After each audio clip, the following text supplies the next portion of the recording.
ധനസുമോദ് അങ്ങനെയാണെങ്കിൽ AICCക്ക് കൈമാറി കഴിഞ്ഞിരിക്കുന്നതാണ് നേരത്തെ അല്പസമയം മുൻപ് ഷുക്കൂർ റിപ്പോർട്ട് ചെയ്യുന്നത്. അങ്ങനെയാണെങ്കിൽ വേറൊന്നുമില്ല, ഒറ്റ പേര് അവിടെ നിന്ന് കിട്ടിയാൽ അവിടെ നിന്ന് പ്രിന്റ് എടുക്കുന്ന താമസം മാത്രമേ ഉള്ളൂ. ആ താമസത്തിനകം നമുക്ക് പ്രതീക്ഷിക്കാമോ, ഈ റിലീസ് പ്രതീക്ഷിക്കാമോ?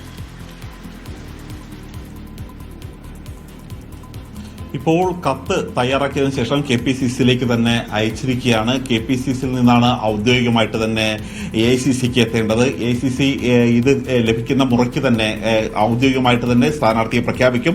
അതിന് ഒരു മിനിറ്റ് പോലും താമസം വേണ്ട എന്നുള്ളൊരു കാര്യം തന്നെയാണ് അറിയിച്ചിരിക്കുന്നത്. മാത്രമല്ല സ്ഥാനാർത്ഥികളുടെ ഒരു പേര് പരിഗണിക്കുന്ന സമയത്ത് തന്നെ നേരത്തെ സർവേ നടത്തിയിരുന്നു. സർവേ നടത്തിയപ്പോൾ ജോയിയുടെ പേര് വന്നിരുന്നു, അതേപോലെ തന്നെ ഷൌക്കത്തിന്റെ പേര് വന്നിരുന്നു.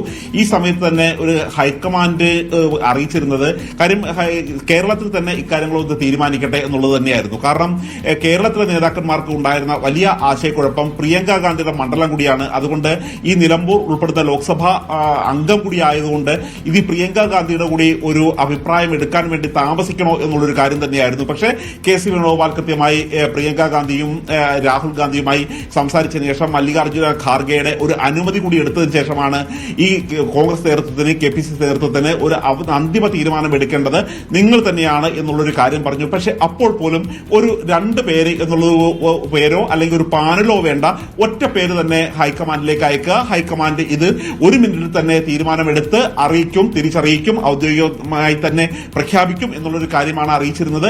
ഏതായാലും ഇന്ന് 7 മണിക്ക് മുമ്പ് തന്നെ ഇക്കാര്യത്തിൽ ഒരു പ്രഖ്യാപനം ഉണ്ടാകും എന്നുള്ള കാര്യം ഹൈക്കമാൻഡിൽ നിന്ന് നമുക്ക് അറിവ് കിട്ടിയിരുന്നു. അതിന്റെ അടിസ്ഥാനത്തിലുള്ള ഒരു തീരുമാനം തന്നെയാണ് ഇപ്പോൾ ഉണ്ടായിരിക്കുന്നത്. കാര്യം ഇനിയും ചർച്ച നീട്ടിക്കൊണ്ടുപോയി ഒരു PV അൻവറിന് വീണ്ടും ഒരു സാധ്യത കൽപ്പിക്കുകയാണെങ്കിൽ ഇത് CPI അടക്കമുള്ള നേതാക്കന്മാർ ഇതിനകം തന്നെ പല സാമൂഹ്യ മാധ്യമങ്ങളിൽ നിന്നും അവർ എഴുതി തുടങ്ങിയിട്ടുണ്ട്. അതും ഹൈക്കമാൻഡിന്റെ ശ്രദ്ധയിൽപ്പെട്ടിട്ടുണ്ട്. കാര്യം PV അൻവറിന് കീഴടങ്ങിയാണ് കോൺഗ്രസ് എന്ന തരത്തിലുള്ള ഒരു പൊതുവികാരമാണ് പല കോൺഗ്രസ് പ്രവർത്തകരിലും ഉണ്ടായത്. ഇടതുപക്ഷത്തിലെ പല പ്രവർത്തകരും പ്രത്യേകിച്ച് CPI സൈബർ ഇടങ്ങളിൽ ഇക്കാര്യങ്ങൾ തന്നെ നിരന്തരം എഴുതിക്കൊണ്ടിരിക്കുകയാണ്. അതുകൊണ്ട് ഇനി കൂടുതൽ ഈ ചർച്ച മുന്നോട്ട് കൊണ്ടുപോവുകയാണെങ്കിൽ അത് കൂടുതൽ ദോഷം ചെയ്യുകയാണ് ചെയ്യുന്നത്. അതുകൊണ്ട് തന്നെ ഇനി ചർച്ച പോലും വേണ്ട എന്ന് അവസാനിപ്പിച്ചാണ് ഇപ്പോൾ നേതാക്കന്മാർ എല്ലാവരും ഈ ജയ്ഹിന്ദ് പരിപാടിയിലേക്ക് പോയിരിക്കുന്നത്. അതുകൊണ്ട് അവർ ഇനി ഒന്നുകൂടി ഇരിക്കുന്നുണ്ട്. പക്ഷേ ഇനി ഇരിക്കുന്നത് തെരഞ്ഞെടുപ്പ് പ്രവർത്തനം എങ്ങനെയാണ് എന്നുള്ളൊരു കാര്യം ആലോചിക്കാൻ വേണ്ടി മാത്രമായിരിക്കും ഇരിക്കുന്നത്. എപ്പോഴാണോ ഹൈക്കമാൻഡിലേക്ക് ഈ കത്ത് കിട്ടുന്നു, ഈ കത്ത് കിട്ടിയ ഉടൻ തന്നെ ഇക്കാര്യത്തിൽ ഒരു അന്തിമ തീരുമാനം ആകുകയും അങ്ങനെ 7 മണിയോടുകൂടി തന്നെ കേരളത്തിലെ തെരഞ്ഞെടുപ്പ് രംഗം വളരെ സജീവമാക്കാൻ തന്നെയാണ് ഇപ്പോൾ UDF തീരുമാനിച്ചിരിക്കുന്നത്.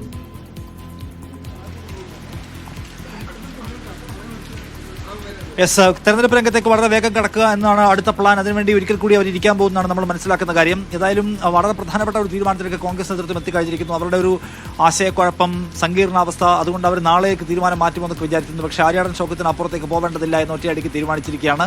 അതോടുകൂടി വളരെ ഒരു പ്രധാനപ്പെട്ട ഘട്ടത്തിലേക്ക് നിലമ്പൂരിലെ തെരഞ്ഞെടുപ്പ് രംഗം കടന്നിരിക്കുന്നു. ഇനി കോൺഗ്രസിന്റെ സ്ഥാനാർത്ഥികൾ വന്ന സ്ഥിതിക്ക്, UDFന്റെ സ്ഥാനാർത്ഥി വന്ന സ്ഥിതിക്ക് ഇനി LDF എന്തായിരിക്കും ചെയ്യാൻ പോകുന്നത്, ആരെയായിരിക്കും പരിഗണിക്കാൻ പോകുന്നത്, എന്തൊക്കെ ക്രൈറ്റീരിയ ഉണ്ടെന്ന് നോക്കുകയാണ്.